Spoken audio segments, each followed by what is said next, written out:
Welcome to the deep dive.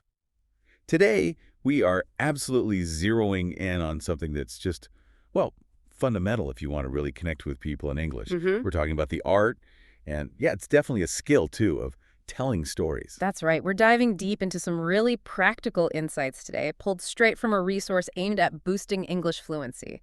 Specifically, we're looking at the material for Day 8, which is all about mastering storytelling. And storytelling, it's not just for campfires or, putting kids to bed. It's how we share who we are. It really is. It's embedded in how we communicate as humans. Sharing experiences, making sense of things, building those connections, making ourselves relatable. It's core. But, and this is the tricky part, what comes naturally in your first language? Mm-hmm. Well, translating that flair, that personality, into English, it can feel like trying to solve a puzzle in the dark sometimes. Totally. You know that feeling. You have this great story. Maybe it was hilarious or dramatic or just plain weird and you really want to share it. But then you open your mouth to tell it in English and suddenly you're stumbling over words. The past tenses get all tangled up. Oh, the tenses. Right. Or maybe you rush through it or, you actually tell it perfectly grammatically, but it just lands flat. Mm-hmm. The Yeah. polite nod. You see their eyes glaze over just a little bit. They're not hooked. Exactly. And those hurdles are very real for learners. Figuring out how to start strong, how to wrap it up nicely so people aren't left hanging. Yeah, the ending's crucial. Definitely. And navigating those past tenses, simple, continuous, perfect, without sounding, well, clunky or unnatural. And maybe the biggest challenge, how do you inject the life into it? The emotion, the details that make someone actually want to know what happened next. How do you make them lean in? That's the million-dollar question, isn't it? So that's our mission for this deep dive. We're going to take this Day 8 source material, really unpack it, pull out all the core knowledge, the practical stuff. The goal is for you, the listener, to walk away with a really clear roadmap. How to structure a story so it flows logically in English. How to use those past tenses smoothly, naturally, like you were born speaking the language. Well, almost. Maybe not quite, but definitely more confidently. And crucially, those specific actionable techniques you can start using right away to make your stories genuinely interesting. Memorable, even. Because think about it, it applies everywhere. Coffee with someone new, a job interview where they ask, tell me about a time when. Oh, absolutely. Or presentation, or just chatting with colleagues during lunch, being able to share a relevant experience and share it well makes you so much more dynamic. It makes you stand out, more memorable. It builds that connection, that rapport, almost instantly. It's fluency in action, really. It really is. It's using the language for its primary purpose, good action. And that's why this deep dive into this specific resource is so valuable for you. It's not just about abstract grammar rules. It's about gaining practical tools that will make you feel more confident, more capable of sharing your experiences and connecting with others. So by the end of this, you should have a toolkit. Techniques to tell stories that people actually enjoy listening to. We're not just going to list points. We'll dig into the examples from the source, break down why they work, Yeah, the why is important. and give you a clear framework to start practicing yourself. Okay, sounds like a plan. Yeah. Let's dive in. Let's unpack this storytelling treasure chest. Where do we start? Foundational element. Structure. Structure, yes! You absolutely need it. Our brains are like hardwired for narrative. We expect a beginning, a middle, and an end. Like any journey, right? You need a starting point, the path you took, and the destination. Exactly. Yeah. Without that clear structure, your story can just feel like, a jumble of facts or events thrown together randomly. The listener gets lost. Or bored, which is worse. Probably bored. If they're lost, they might still try. If they're bored, they've checked out. Structure prevents both. It keeps things clear, keeps people engaged. And the resource we're looking at offers a really simple but super effective 3-step structure. Yeah. It's elegant, actually, because it mirrors that natural story arc our brains like. It does. The structure is step 1, set the scene. Step 2, the action. And step 3, the outcome. That's it. Simple, memorable, and you can apply it to pretty much any personal story or anecdote. All right, let's break down step 1 then. Setting the scene. This is your opener, your first act. What's the goal here? The main goal is to give your listener the essential background info. Just enough context so they understand where and when your story is happening and who's involved. You're basically painting the initial picture.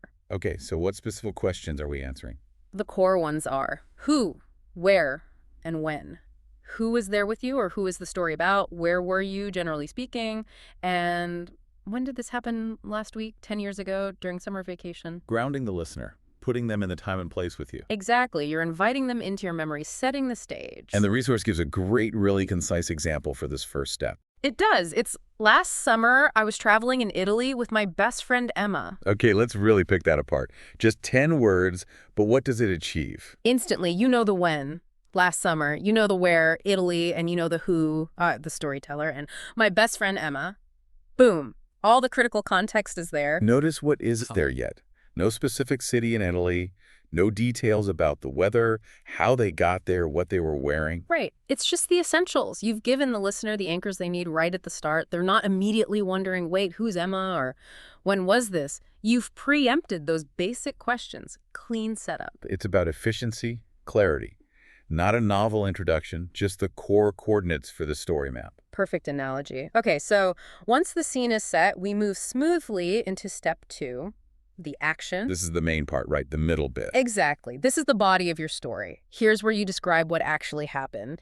The sequence of events, the main incident, the conflict, the surprise, the adventure, whatever the core point of your story is. And the source emphasizes adding details here, right? This is where it gets interesting. Absolutely. This is where you start weaving in those elements that make it more than just a timeline. It's the meat of the story, as you said. So the example provided for this step builds directly on the Italy setup. Yes, it continues. We got completely lost in a small village and no one spoke English. Okay, let's analyze that. The core action is got completely lost. That's the event. Right. But the details are what make it engaging. In a small village, okay, that paints a more specific picture than just lost in Italy. It suggests maybe narrow streets, harder to navigate. But the crucial detail, and no one spoke English, that immediately raises the stakes. It introduces the conflict, the challenge. How are they going to get help? Exactly. It's not just getting lost. It's getting lost in a situation where communication is a major barrier. That combination, the core action plus those specific challenging details, creates immediate interest and a little bit of tension. You want to know what happens next? It's the hook. It pinpoints why this incident is worth telling. It's not just we wandered around for a bit. It's we were lost and couldn't easily ask for directions. Much more compelling. Definitely. It justifies the story.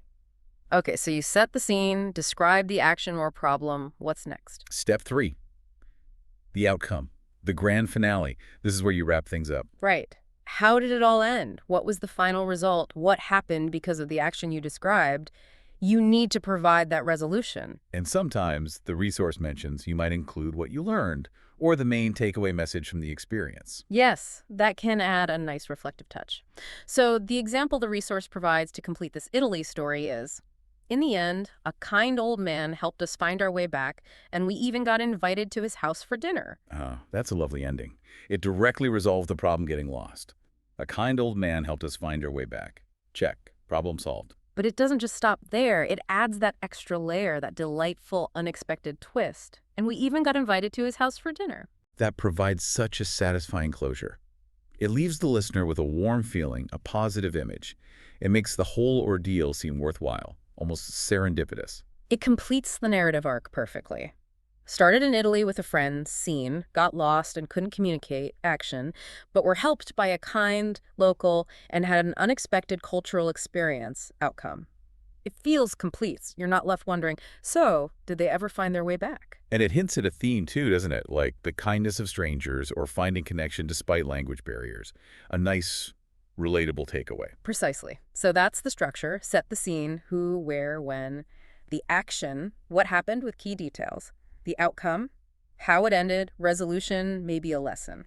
Okay, to really cement this, let's look at the full short example story the resource provides. It shows the whole flow. Yeah, this one's great. It clearly shows the 3 parts in action. Here it is. Last year, I decided to go skydiving for the first time with my friend Mike. Okay, stop there. Beginning, we've got when. Last year. Who? I and my friend Mike. Context. Decided to go skydiving for the first time. Scene is set. We know it's an adventure. First time. Probably involves some nerves. Perfect. Now the middle, the action. Yeah. We were so nervous, and right before we jumped, Mike looked at me and said, "What if my parachute doesn't open?" Whoa. Okay, action. We were so nervous.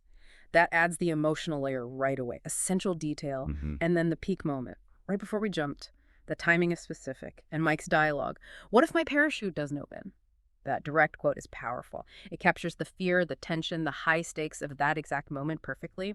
Much better than just saying, Mike was worried. Absolutely. The direct speech makes it incredibly vivid and relatable. That's the peak of the story's tension. Okay, now the end, the outcome. Yeah. Luckily, everything went perfectly, and it was one of the most exciting experiences of my life. Okay, resolution. Luckily, everything went perfectly. The immediate danger is resolved. Phew. And the takeaway feeling. It was one of the most exciting experiences of my life. Clear outcome, positive feeling summarizes the impact of the event. See how cleanly that follows the structure. Setup, peak tension, resolution, and reflection. It's a complete mini-story. It's clear, engaging, and you know exactly what the point was. Using this simple structure, even for just a quick anecdote you share, it's like giving yourself guardrails. It helps organize your thoughts before you speak, which is huge for fluency. It really is. It stops you from rambling, or worse, getting halfway through and forgetting the punchline or the ending. Happens to the best of us. It does. So, structure is the skeleton that holds everything together. Once you've got that solid framework, you can start adding the next crucial layer, Yeah. the language itself. Specifically, getting those past tenses right. Ah, yes, the infamous past tenses. Past simple, past continuous, past perfect. It's an area where a lot of learners, understandably, feel a bit shaky. It's common, yeah.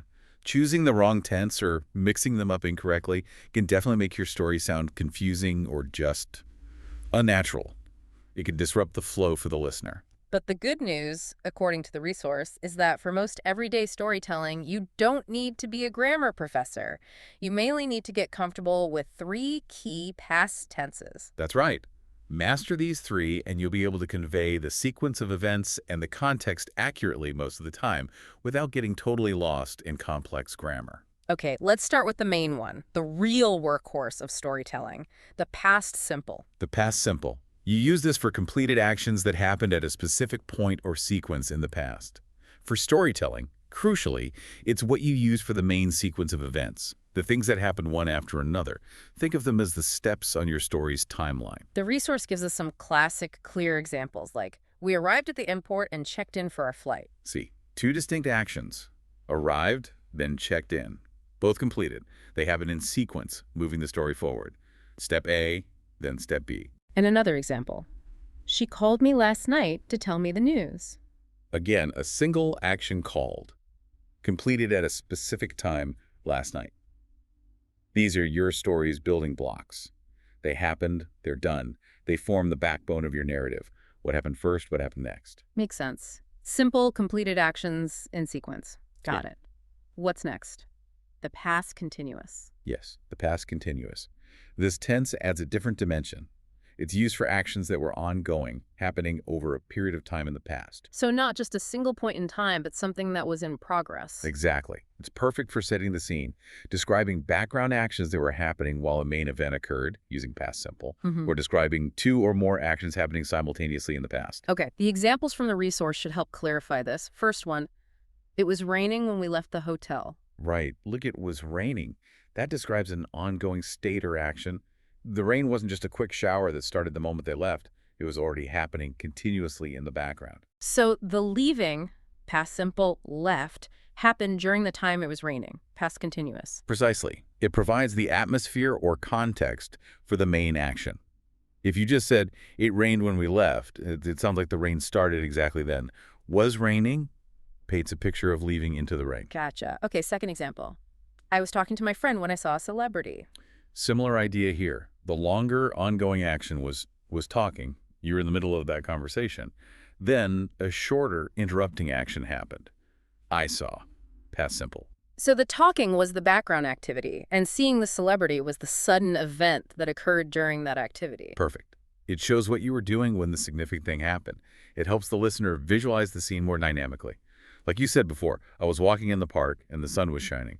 Uses past continuous, was walking, was shining, to describe the ongoing scene much better than just, I walked and the sun shined. It adds that layer of context, the backdrop. Okay, past simple for main sequence, past continuous for ongoing background or interrupted actions. What's the third key tense? The third one is the past perfect. This one sometimes trips people up, but it's really useful for clarifying the timeline when things aren't strictly chronological in your telling. So when you need to refer back to something that happened even earlier in the past. Exactly. The past perfect Had plus past participle, like had left, had seen, is used to describe an action that was completed before another specific point or action in the past that you're talking about in your story. It helps you sequence events clearly when you jump back in time briefly. Okay, let's look at the examples. First one. By the time we got to the station, the train had already left. Right. Two past actions here. One, we got to the station, past simple. Two, the train left. Which one happened first? The train leaving happened before they got there. Exactly. So using had already left, past perfect, makes that sequence crystal clear. The train's departure preceded their arrival. It avoids ambiguity. If you just said, when we got to the station, the train left, it sounds like it left at that exact moment. Had already left clarifies the prior timing. Okay, that makes sense. It sorts out the chronology when you're referencing an earlier event. Second example. I had never tried sushi before that day. Similar logic. That day is your reference point in the past story. The state of never trying sushi existed up until that day. So, had never tried, past perfect, describes a state or lack of experience that was true for a period before the specific past moment, that day, being discussed in the narrative. So past perfect is like hitting a rewind button for a moment. You're saying, hold on, before this thing I'm telling you about happened in past simple, something else relevant had already occurred in past perfect. That's a great way to put it. It's a little time jump backwards to provide necessary context or explain a situation based on prior events. Essential when your past events aren't in a simple A, then B, then C order. Okay, past simple mean events, past continuous, background going, past perfect, earlier past event. Got it. The resource has a practice activity for this, right? It does. A quick fill in the blank to test your grasp of past simple versus past continuous. Listener, get ready. The sentence is, yesterday I see an old friend while I walk in the park. Okay, think about it. Which action was ongoing and which was the shorter event that happened during it? Pause for 5-7 seconds. Got your answer. What was happening continuously and what was the specific event? The correct answer from the resource is, yesterday I saw an old friend while I was walking in the park. And the logic. Saw, past simple, is the single completed action the moment you saw your friend. Was walking, past continuous, describes the activity that was ongoing over a period of time. You were in the process of walking when the seeing happened. So was walking sets the scene, the background action, and saw is the main event that occurred within that scene. It really clicks when you think about the function of each tense, doesn't it? It absolutely does. And the resource strongly advises practicing this. Just start narrating simple past events. Tell someone about your weekend. Describe a scene from a movie you saw. Recount a simple memory. And as you do it, consciously ask yourself, is this the main action? Simple. Is it background or was it ongoing, continuous? Did this happen before the main part of the story I'm focusing on now? Perfect. Exactly. Practice is key. Don't aim for perfection immediately. Just try to consciously apply the tenses. The more you do it, the more automatic and natural it becomes. Mistakes are totally fine. They're how you learn. Right. It's about building that intuitive sense for which tense fits the situation. Okay, so we have structure the skeleton. We have the key past tenses, the linguistic tools to describe the timeline. But like we said earlier, a story can have perfect structure and grammar and still be, well, a bit boring. A bit dry, yeah. Like a factual report rather than a shared experience. So how do we add the spark, the personality, the color, the feeling? How do we make people actually engage and enjoy listening? This is where the art comes in, complementing the skill. It's about transforming that report into an experience for your listener. Structure gives clarity, tenses give accuracy, but engaging details. They give captivation. The resource highlights 3 simple but really powerful techniques to add this spark. Okay, technique number 1. Use descriptive words. This sounds basic, but it's crucial. It's about moving beyond generic, vague language and choosing words that paint a specific, vivid picture in the listener's mind. Using adjectives, adverbs, some more precise nouns and verbs. Helping the listener see, hear, feel, maybe even smell or taste what you experienced. Exactly. The resource gives this fantastic side-by-side comparison. Bad example. The beach was nice. Nice. The definition of vague could mean anything. Sunny, clean, quiet. Who knows? Precisely. Now compare it to the good example. Good example. Yeah. The beach was breathtaking, with golden sand and crystal clear water. Oh, big difference. Breathtaking tells you the emotional impact, awe, beauty. Golden sand, specific visual detail. Crystal clear water, another strong visual. You can instantly picture a much more specific and appealing scene. It transports you there. It transforms a bland statement into a sensory snapshot. Think about other examples. Instead of the food was good, maybe the pizza had a perfectly crispy crust and tangy tomato sauce. Making me hungry. Huh. Or instead of the room was big, try the library had towering ceilings and endless rows of dusty bookshelves. It's about choosing words that evoke images and feelings. Specificity is key. Okay, technique 2 for engagement. Add emotions. Stories are fundamentally about human experience, and humans have feelings. Sharing how you felt during the events makes your story relatable. It lets the listener connect with you. It's showing, not just telling, your emotional state. Exactly. It lets the listener feel with you. The resource contrasts these two. Bad example. I was scared. Just a statement of fact. Okay, you were scared. Next. Right, now the good example. Good example. I was terrified, my heart was racing, and I could barely breathe. Wow. Okay, first, terrified is a much stronger, more specific word than scared. But the real power comes from describing the physical sensations. My heart was racing, could barely breathe. Those are universal physical responses to intense fear. The listener instantly understands the level of fear you experienced because they can relate to those physical feelings. It makes your fear palpable. It draws the listener in emotionally. Instead of just, I was happy, maybe I was absolutely buzzing with excitement, or relief just washed over me like a wave. Much more evocative. It requires a little vulnerability, perhaps, to share those feelings, but it makes the connection so much stronger. Makes sense. All right, technique number 3. Use direct speech. Dialogue. Quoting what someone actually said. This is a fantastic way to bring characters and interactions to life. Makes it feel more immediate, more real. Definitely. It's much more dynamic and engaging than just summarizing what was said. Look at the resources comparison here. Bad example. The waiter told me the food was spicy. Okay, factual report. A bit dull. Now the good example. Good example. The waiter looked at me and said, "Are you sure you want to eat that? It's very spicy." That's so much better. It's like a mini scene playing out. You get the waiter's actual words, the warning tone implied by the question, and the emphasis on very spicy. And notice the little detail. The waiter looked at me. It adds a bit of action, context to the dialogue. You can almost picture the waiter's expression, maybe a raised eyebrow. It makes the interaction vivid, memorable. Adds personality. It breaks up the narration too, right? Makes it more varied to listen to. Like in the skydiving story, Mike's quote was, "the dramatic peak." Exactly. It injects energy. It lets the listener hear the different voices in your story. It can highlight a key moment or reveal character. Okay, those 3 techniques, descriptive words, emotions, direct speech, seem really practical. The resource has another comparison practice, doesn't it? Yes. Comparing 2 simple sentences. Listeners, think about which one grabs your interest more. We had dinner at a restaurant. We found this amazing little Italian restaurant, and the pasta was the best I've ever had. Pause briefly. It's pretty obvious, isn't it? Yeah, no contest. The first one is just, yeah, statement of fact. Where's the story? But the second one, amazing little Italian restaurant, descriptive words giving character. The pasta was the best I've ever had. That's strong emotion, a personal opinion, a superlative claim. Right. It immediately makes you curious. What made it amazing? What kind of pasta? Where was this magical place?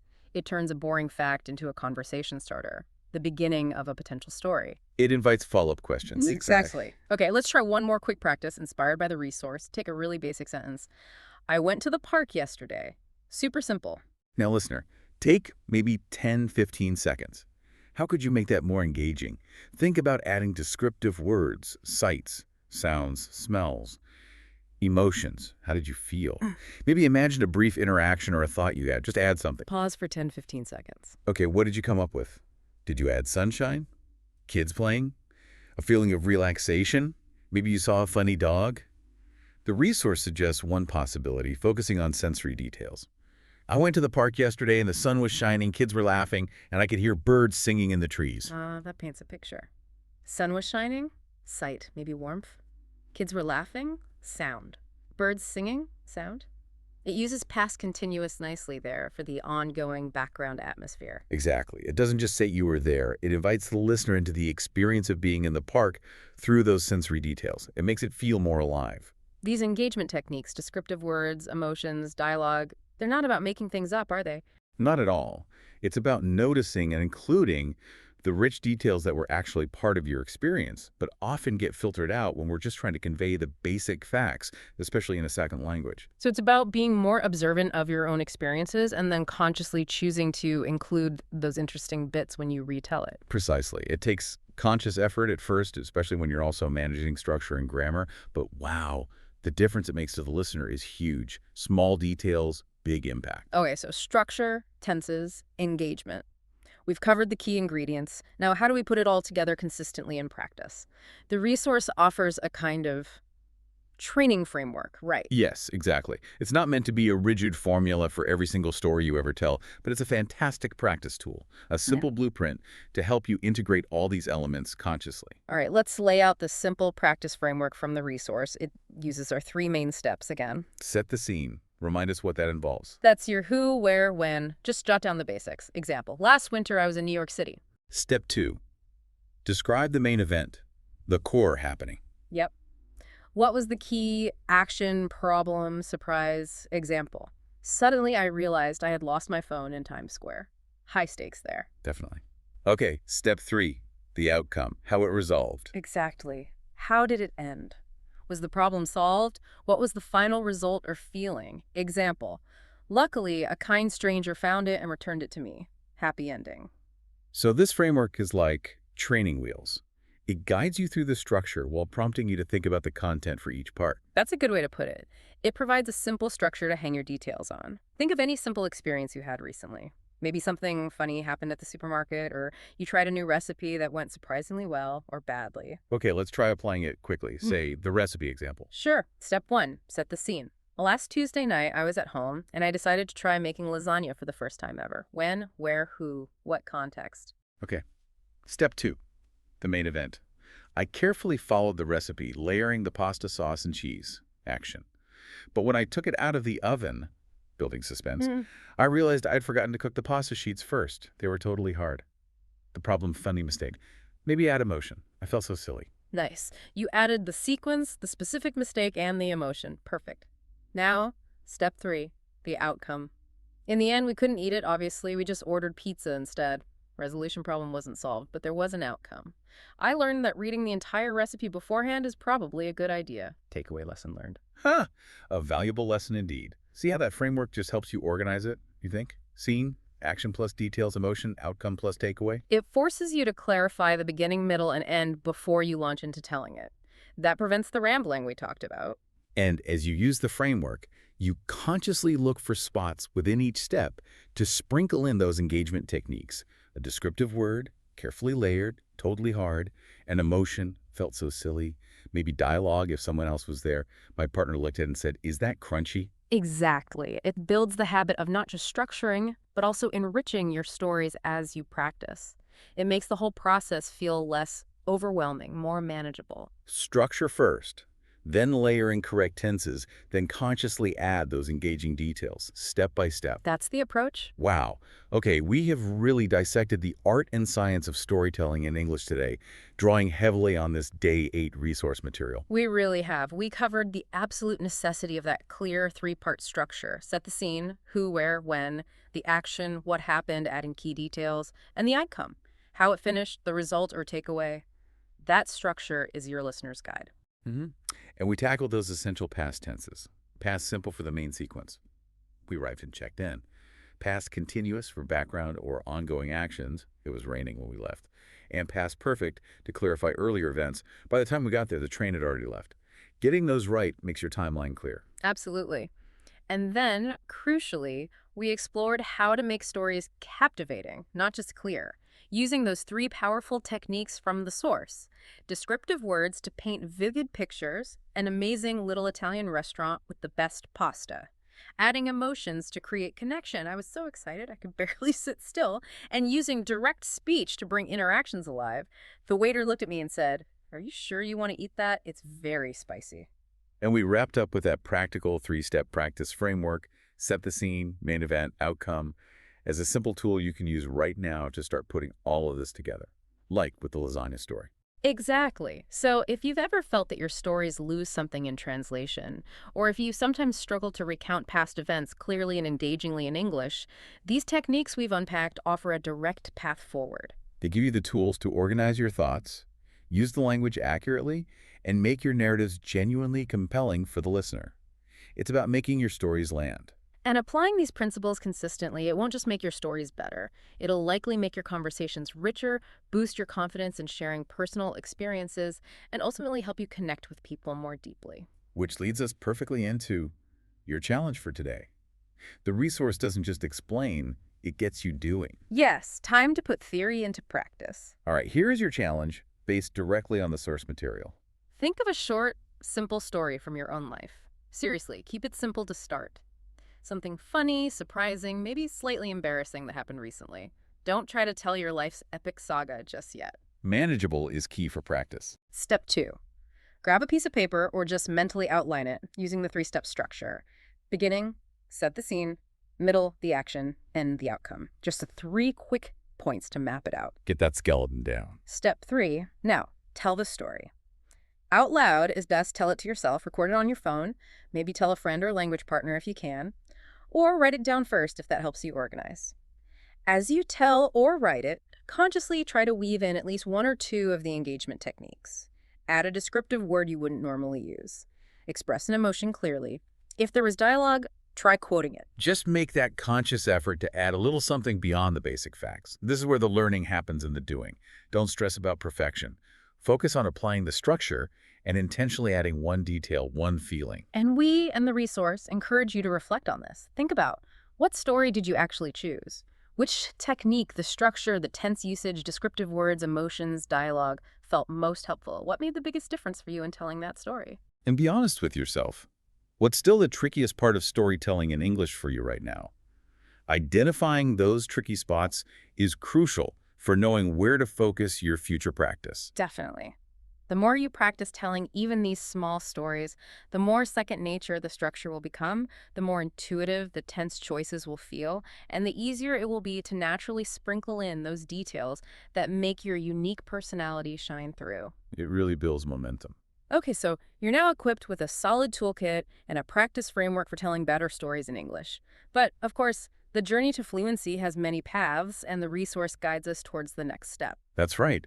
Tomorrow's deep dive, based on day 9 of the material, tackles something many learners enjoy but often struggle to leverage effectively: learning English from movies and TV shows. Oh, yeah, that's a huge one. Everyone watches Netflix or YouTube, right? Yeah. But how do you turn that passive watching into active learning that actually improves your English?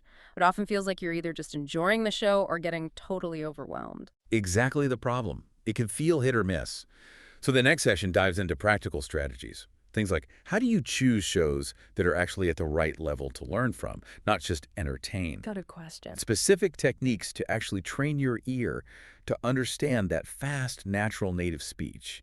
And really importantly, how to use subtitles effectively. Because the best way might not be what you think. Ooh, intriguing. Okay, you definitely won't want to miss that deep dive into day 9. Learning English from movies and TV shows. Make sure you're following so you catch it. And as we wrap up today's focus on storytelling, the resource leaves us with a thought that really resonates. Great conversations often start with great stories. That feels very true. Think about why. Stories are how we share vulnerability, build empathy, transmit experiences, bridge gaps. They are in many ways the currency of human connection. So the final thought to leave you with is this. How does deliberately working on the structure, the tenses, and the engagement techniques we discussed today, how does mastering those elements fundamentally shift your ability to connect with people meaningfully when you communicate in English? It's not just about telling a story. It's about opening a door to deeper understanding and connection. A powerful thought to reflect on. So your challenge awaits. Find that simple story, use the framework, add that spark. Give it a try today. Keep practicing, keep exploring how to express your unique voice, and importantly, keep sharing your stories. We'll see you tomorrow for the deep dive into learning from movies and TV. Until then, keep talking, keep practicing, and enjoy becoming a more confident and engaging storyteller in English.